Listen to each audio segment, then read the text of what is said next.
What's happening, guys? This is House Cat MMA, and right now I'm going to be going over what happened at UFC Fight Night 276, Melquizel Costa versus Arnold Allen. But before I get into all that, if you would just take a second to like and subscribe, maybe do a bit of comment and sharing, maybe do a little bit of hell yes and fuck yes, we should be square.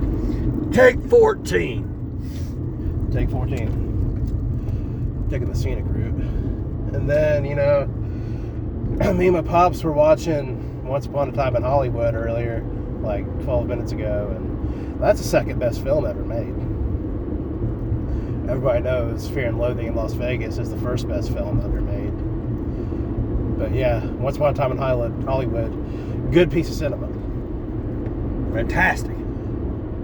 But jerking the curtain, we had Chaos Williams versus Nikolai Verta-Kinikov, or whatever the hell.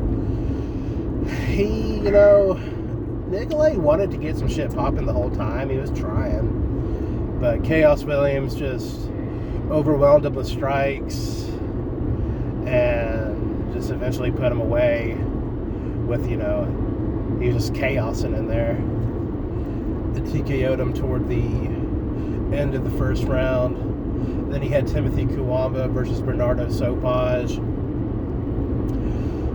It was pretty even on the feet with a slight upper hand going to Sopaj, and then toward the end of the first round, Sopaj started getting some shit popping on the ground.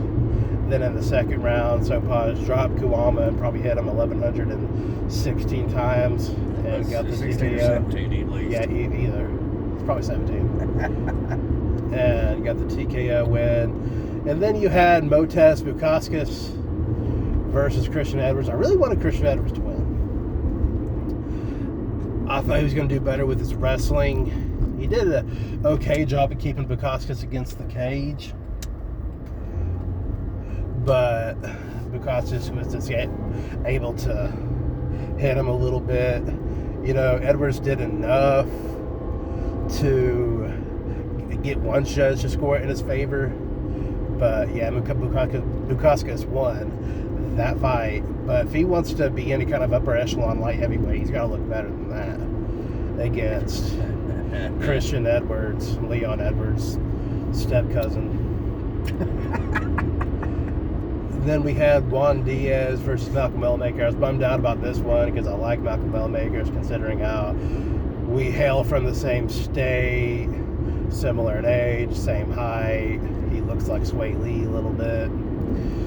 But, it was kind of close on the feet, but Juan Diaz was getting the better of it. And then Juan Diaz started getting him on the ground, and he ended up submitting him by way of rear naked choke in the second, which kind of sucked. But I think Wellmaker's still going to do well in the UFC. He's a little green right now. He's just a little green. And then you had Daniel Santos versus Doo Ho Choi. Doo Ho Choi definitely had the cleaner striking, but Santos got him with some good shit, like when he would wade into him. He had Doo Ho Choi a little bit busted up, but Doo Ho Choi definitely had Santos busted up. They had a cool little scramble on the ground when Doo Ho Choi kind of went for a front headlock, and then Santos kind of rolled out of it. It was kind of cool, but then Doo Ho Choi kind of just hit him with a body shot and put him away toward the end of the second round. And then he had Melquizel Costa versus Arnold Allen. Very clinical, well, not very, but it was just like a regular clinical performance by Arnold Allen. Oh shit. Right. And right.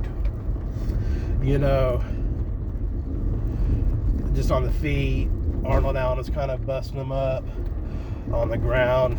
He was doing well. He went for a guillotine in the first round, which wasn't, I don't know why, I think he was just kind of goofing around. Wasn't really a great attempt, but Arnold Allen got the decision.